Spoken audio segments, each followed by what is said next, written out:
शराब पीने में कोई लाज नहीं, शादी ब्याह में दारू पी के नाचते हैं वहां लाज नहीं आती है। और भगवान के कीर्तन में यदि नाचने गाने लगाओ तो मुख्य हो जाते हैं सबके सब। ऐसा लगता है जिसे बड़ा ही भक्त हो गया है, मौन व्रत धारण कर लिया है। अरे भाई ये अवसर मिला है और ये अवसर हाथ से जाया जा रहा है हमारे, इसीलिए बड़े बड़े महात्माओं ने इशारा कर दिया है क्या, समय को भरोसो को नी। मैं गाऊंगा नहीं इस बात को, सबको पता है। ये समय है तुम्हारे पास, इसका कोई भरोसा नहीं है। ये राम कथा जन्म जन्मांतर के पुण्य से मिलती है, भगवान की कथा सहज थोड़ी मिलती है।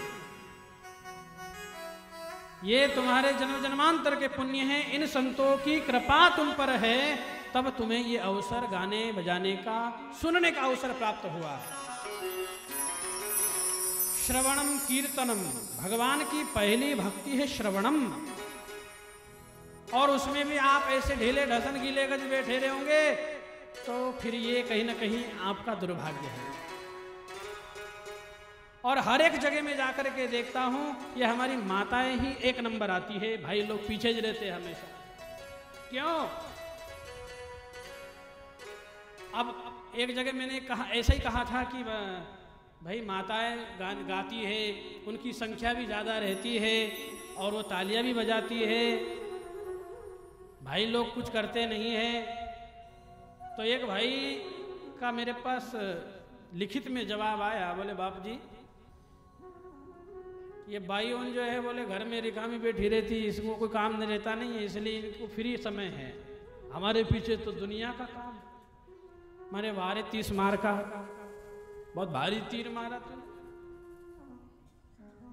2 पिसा क्या कमा लिया और बच्चों को पाल लिया, बड़ा तीर मार लिया तूने। ये तो जनावर भी कर रहे महाराज, तमार तो एक आध दिए घिए, उन तो दर्जनों से रहते हैं।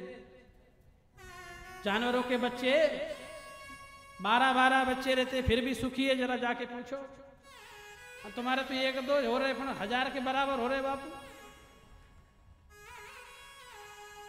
और वो भी एक से एक महा देवता।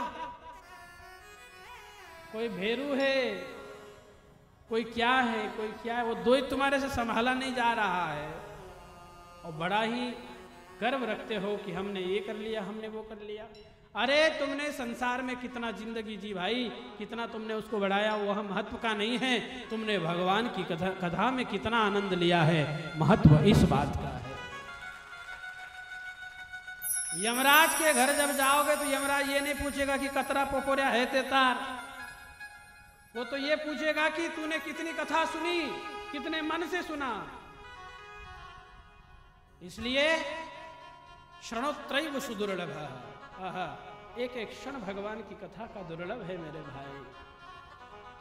राम कथा तुम्हें यही सिखाएगी। 7 दिन में तुम्हें ब्रह्म ज्ञान की जरूरत नहीं है, तुम्हें जरूरत है एक बेटा कैसे बने, एक बहू कैसे बने, एक पत्नी कैसे बने, एक भाई कैसा बने, एक बाप कैसा बने, एक सास ससुर कैसा बने। ये राम कथा आपको सिखाएगी।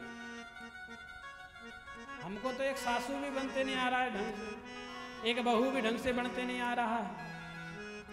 तो कहने का मेरा मतलब सिर्फ इतना है, ये भगवान की कथा बड़ी दुर्लभ है, ये जीवन की व्यथा को मिटा देती है। इसलिए कोई कोड़ कसर नहीं, ये समय है और इस समय का हमको सदुपयोग करना है। कदी कदी गाडरासु सिंहार जावे, समय को भरोसो कोनी, कद फलती मार जावे, समय को भरोसो कोनी, कद फलती मार जावे, समय को भरोसो कोनी, कद फलती मार जावे।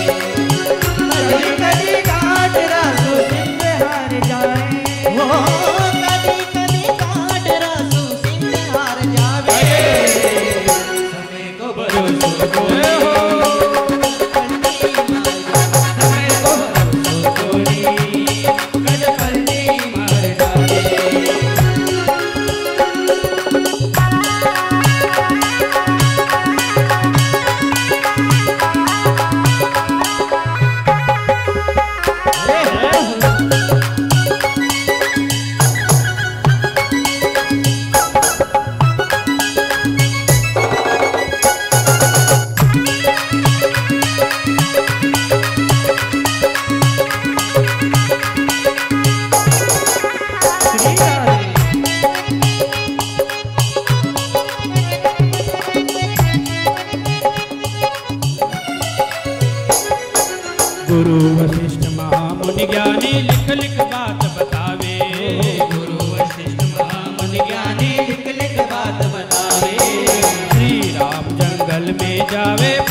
लगा नहीं पावे, समय को भरोसो कोनी,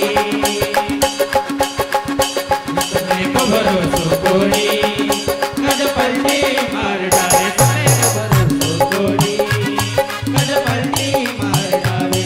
ओ कदी कदी घाट रासो सिंह हार जावे, ओ कदी कदी घाट रासो सिंह हार जावे, समय को भरोसो कोनी, कद पलटी मार डाले, समय को भरोसो कोनी, कद पलटी मार डाले, समय को भरोसो कोनी।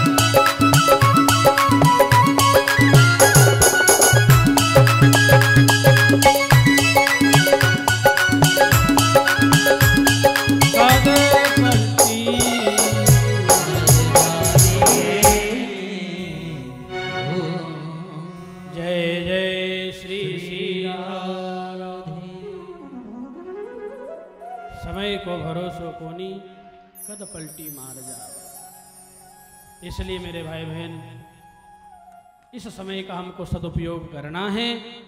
बाबा तुलसी ने रामचरितमानस में 7 श्लोक लिखे, और 7 श्लोक क्यों लिखे?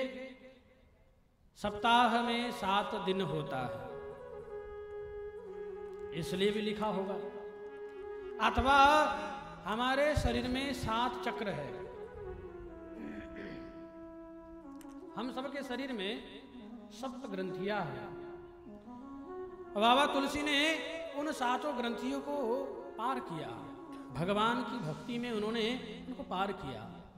अथवा इसलिए 7 श्लोक लिखे होंगे, अथवा तो संगीत में 7 सुर होते हैं, इसलिए 7 स्वर लिखे हैं, 7 श्लोक लिखे हैं।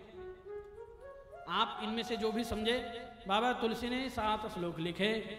पहले श्लोक में गणेश और सरस्वती को वंदन, दूसरे श्लोक में मां जगदम्बा भवानी को वंदन, और अंतिम में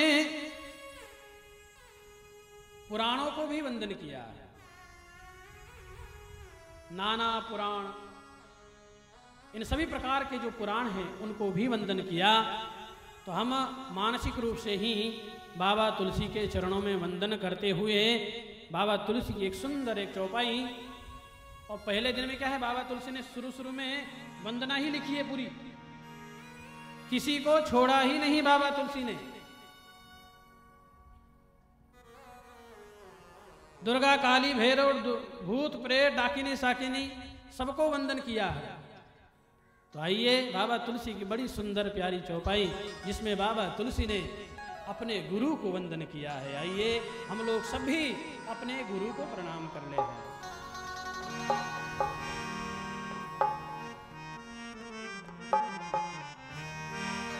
गुरु को प्रणाम करके बाबा तुलसी ने जो है आगे की कथा को, बंधु गुरु पद पदुम परागा, बंधु गुरु पद पदुम परागा, बंधु गुरु पद पदुम परागा, बंधु गुरु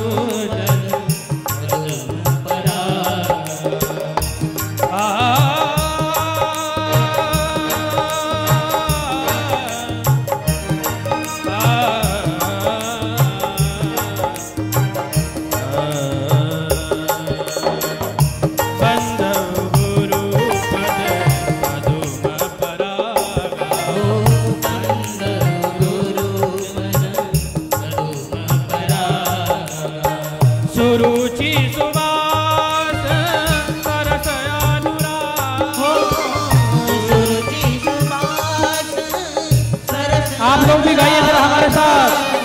सुरुचि सुबास सरस अनुराग, सुरुचि सुबास सरस अनुराग,